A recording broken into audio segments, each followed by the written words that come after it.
সবাইকে ঈদের শুভেচ্ছা এবং সালাম। আসসালামু আলাইকুম, ঈদ মোবারক। আমরা আপনাদের সবাইকে দেখে অত্যন্ত আনন্দিত।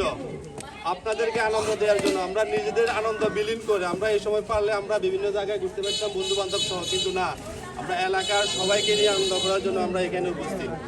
আমরা চাই এখানে দুটি দল খেলবে, পরাক্রমে পর্যায়ক্রমে অন্যান্য দলরাও আমরা পরবর্তীতে খেলবে।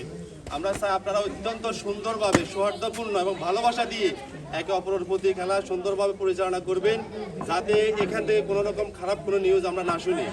আমরা নিজেদের শ্রম দিয়ে গান দিয়ে আপনাদেরকে আনন্দ দিচ্ছি, আপনারাও আমাদেরকে সুন্দর খেলা উপহার দিয়ে আনন্দ দিবেন।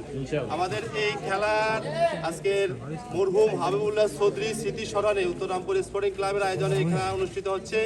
আপনারা আমাদের ক্লাবের জন্য আপনাদের কাছে আমরা মঙ্গল কামনা করি, আপনারা আমাদেরকে আশীর্বাদ দিবেন এবং উত্তরোত্তর সাফল্য কামনা দিবেন।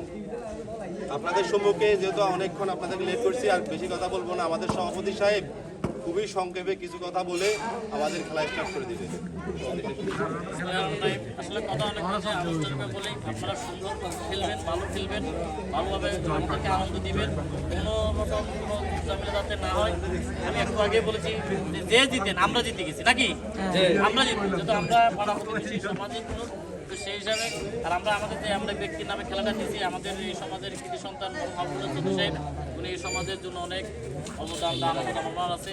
আপনারা ওনার জন্য দোয়া করবেন, এই আশা প্রত্যাশা ব্যক্ত করে আমি শেষ করলাম।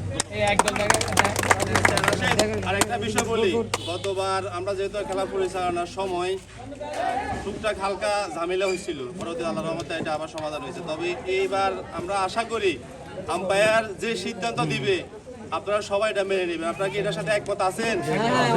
ধরেন খেলার ক্ষেত্রে অনেক আম্পায়ার অনেক সময় ভুল করে, কারণ আমাদের নিজের কেউ তো আর কারো পক্ষে মানে চলে যায় কোনো কিছু করবে না, ঠিক আছে? নি ভুল করলেও ভুলটা মানে নেবেন, এটা হলো সবচেয়ে বড় অনুরোধ আপনাদের কাছে। ইনশাল্লাহ ঠিক আছে, তাহলে ইনশাল্লাহ